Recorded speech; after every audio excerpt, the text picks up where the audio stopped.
ito mga ko ano, pasukin natin. Tingnan natin. Yun, lamig.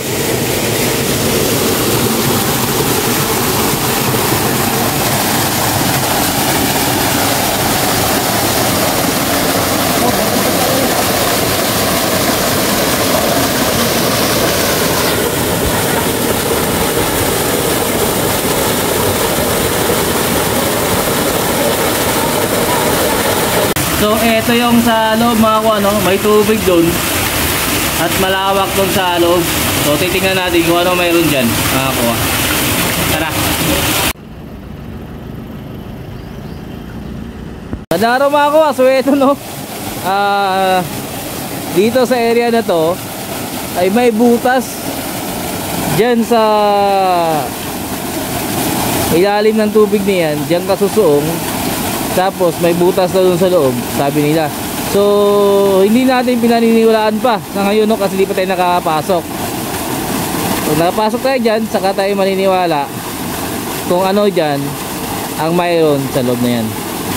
So tara mga kuha, ating alamin ngayon kung anong mayroon dyan sa loob mga kuha. So ito mga kuha no, nakikita nyo yung poles na yun. Yun yung papasok ka at mayroon daw yung area sa loob. So mayroon daw doon, ang sabi nung nakapasok ay mayroon daw doon katabay, yung balon. So i-check muna natin kung mayroon ba o wala bago na ipapasok, kasi sayang naman papasok tayo dyan, wala naman tayo marunong.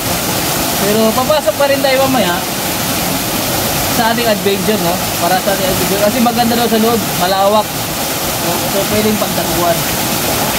Ito mga kuha, tingnan natin.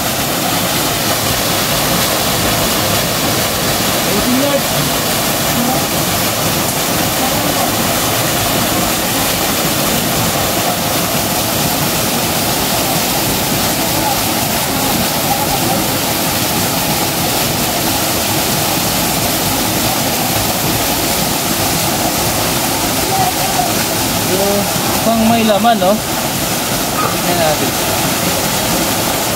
So bakit nga ba siyang iniikutan? Mukhang may laman dyan sa area na yan.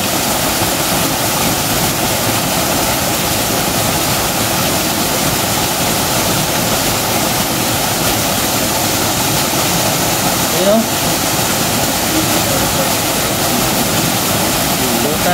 Tatalikod yung mga kuha.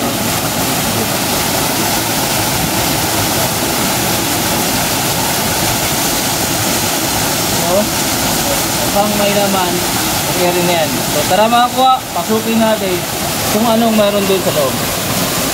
Ayos! So ito mga kuha no, pasukin natin. Tingnan natin. Yun, lamig!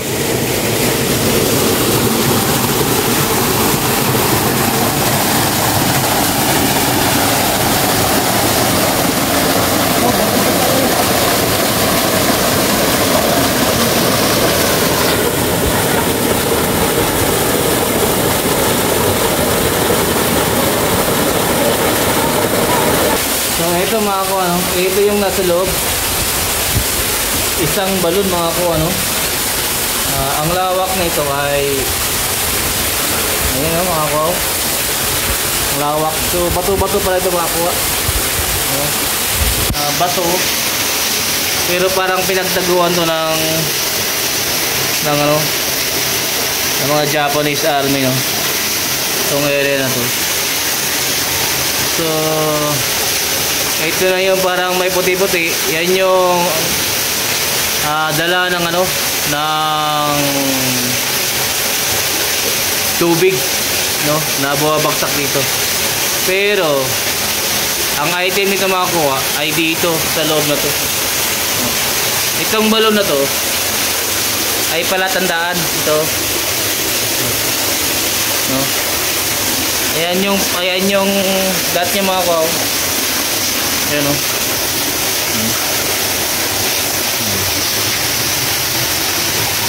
Tapos ito yung balon, parang paa, malaking paa no. Pero ito ay napakahirap kunin dahil itong bato na to, tingnan mo ito mga kuha, parang ginawa, ayan o. So, Parang ginawa siya.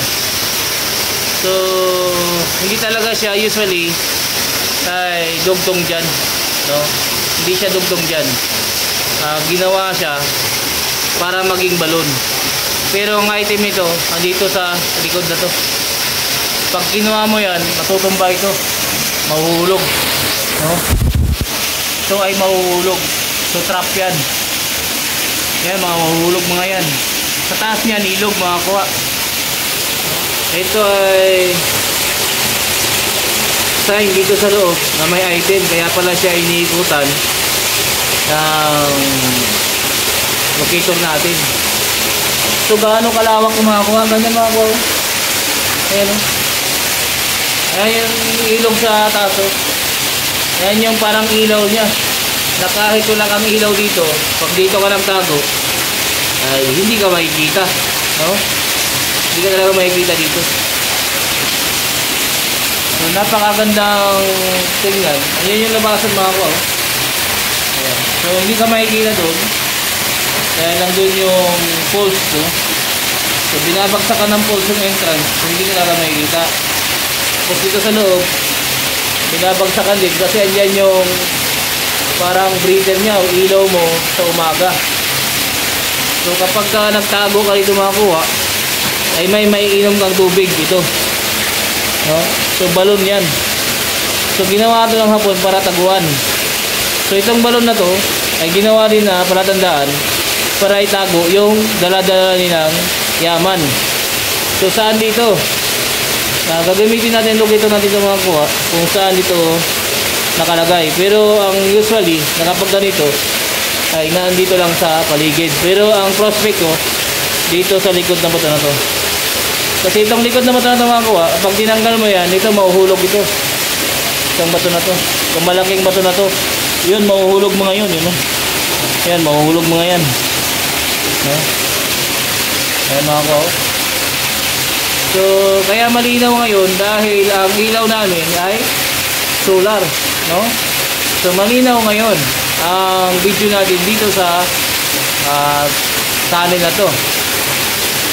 Ito ay sikretong room na hindi mo talaga akalain na dito mo sila makikita noon. No, hindi mo sila makikita dito dahil tignan mo naman yung tubig dun. Kung malakas-lakas ang tubig dun ay malakas yung baha, di pa talaga makikita. At hindi ka rin mapupuno ng tubig dito dahil dyan lang dadaan. Dito wala nang baha, dito wala nang tubig. Bato na yan. So bato yan, bato rin ito, nakaporma. So pinagtaguan ito ng Hapon noon para sila ay safety. Pero ito naman ay hindi sila magugutom dito dahil may tubig, may isda doon, no?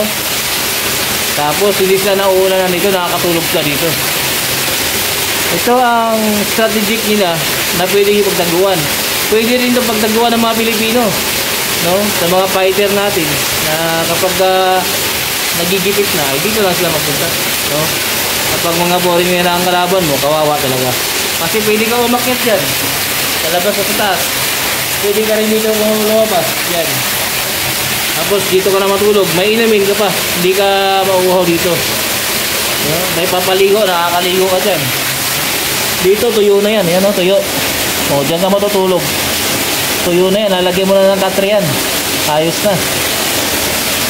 So ito ang pinakamaganda na taguan. Kaya mga yan, ang tawag yan is yan yung mga stalagmite, no? Yung nakadikit sa bato. Iba naman yung stalactite kasi yung nakatusok yun. Yung nakadikit sa bato, yun yung stalagmite. So sa tagal ng panahon ay naging puti na ganyan. Pero prospect namin itong balon na to sa likod niya, palatandaan kasi andun yung butas o yun. Yun. No, yun yung sign at ito yung sign. So lulagay kayo makakuha kung titingnan natin kung magtuturo ka dyan. Ayos. So ito makakuha, no? Nalabas na kami, no? Napakagandang area na to, napagtaguan. So kasama ko si mga kaibigan natin dito. No? And then, oops! So yan mga kuha. Palabas na tayo at magkita-kita sa taas. No, maglalocate po tayo sa taas dahil hindi pwedeng maglocate dito sa baba. Maraming tulo-tulo. So sa taas na tayo, sentroin na natin itong bato na to. So ayun. Napakagandang area, no? Napakagandang taguan. Napakaluwag. At hindi ka makikita dahil dun sa hindi mo kasama ko yun. No? Hindi ka talaga makikita diyan. Diba? Paglalabas siya, oh. So, kalabas na siya. Hindi siya makikita dun. Diba? So, ganun kalupit yung mga hapon. So, itinago dito mga ako, ano? Ayan, tinago dito.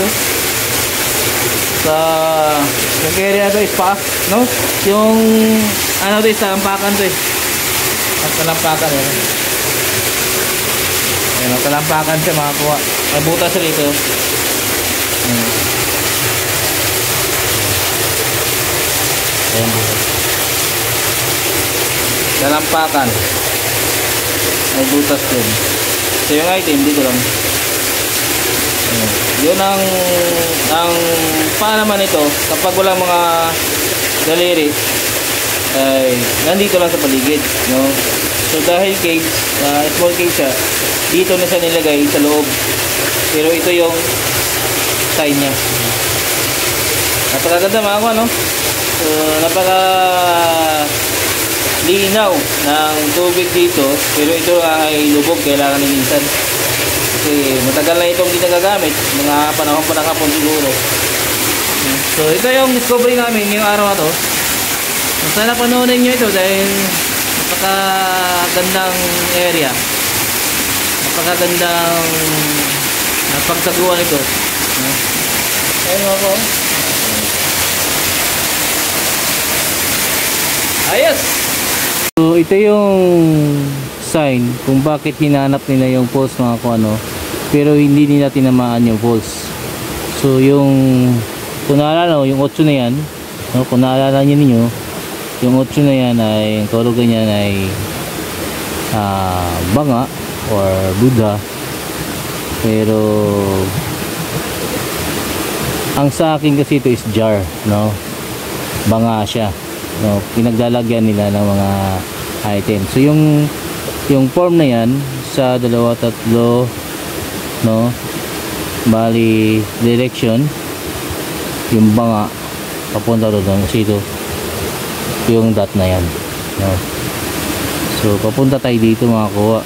So dito sa harap niya mayroong 2 butas sa 2. So yan naman yung distance ng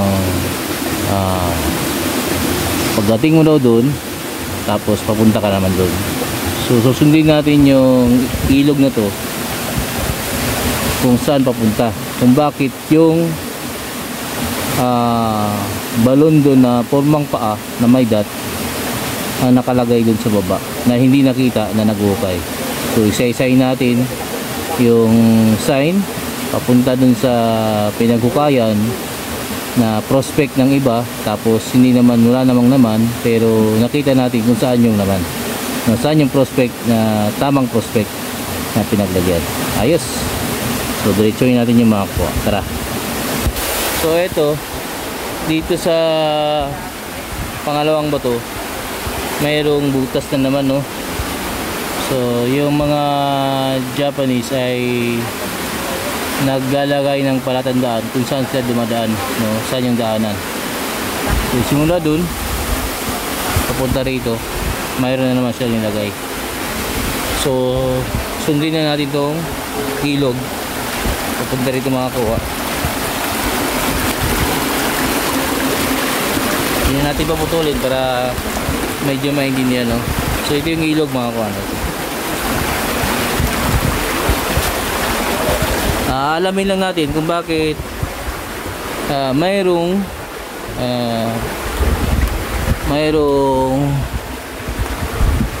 saglit mga kuha, ibaba ko.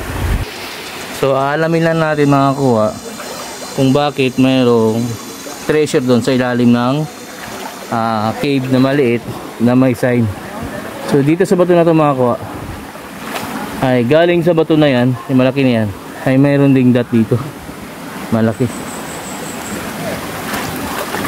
So ayan mga kuha, ayan o, no?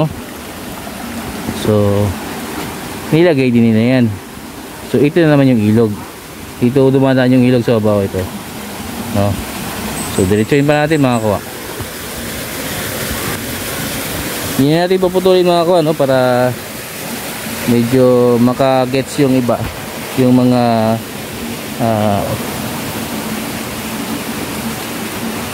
sumasabay-bay na paano mag-decode, no. So pagdating dito mga kuha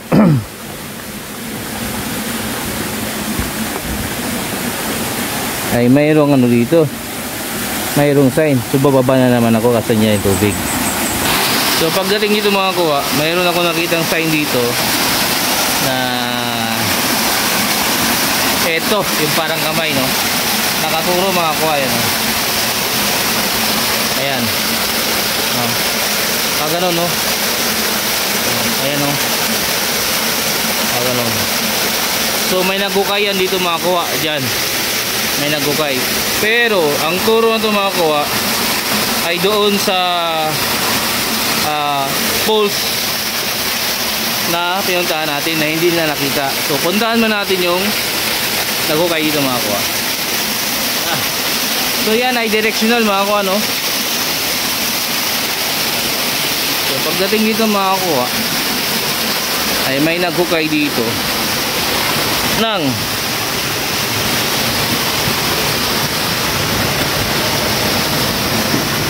napakalalim na hukay. Eto, no? So binasag-basag dito mga kuha at naghukay talaga sila dito. Ayan, no? So malalim mga kuha, malalim. So hindi nila nakita ang tamang direksyon ng mga sign na yun. So ang tamang direksyon ng sign na yun mga kuha ay doon kung saan tayo pumasok kanina, no? So yun ang tamang sign para dun sa area na yun. So dito sa area na ito mga kuha ay hindi masyado malinaw yung sign, pero naglalagay talaga sila. Ayos. Ito mga kuha, no? Itong sign na ito ay nakita natin direksyon na ganun napunta sa may kung saan napunta natin falls. Pero itong kamay na to ay ang pag-intindi nila ay dito na yung ay so yan ay bokyak natin nakuha dyan. So iniwanan nila yung bukas nila.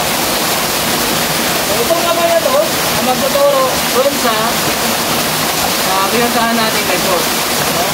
So doon natin napatunayan na yung area pala ay positive ayon din sa locator. So yun mga ka, ngayong araw na to medyo habang video kasi isa-isa natin kung bakit mayroong sign doon sa ilalim ng falls na yun. Ayos!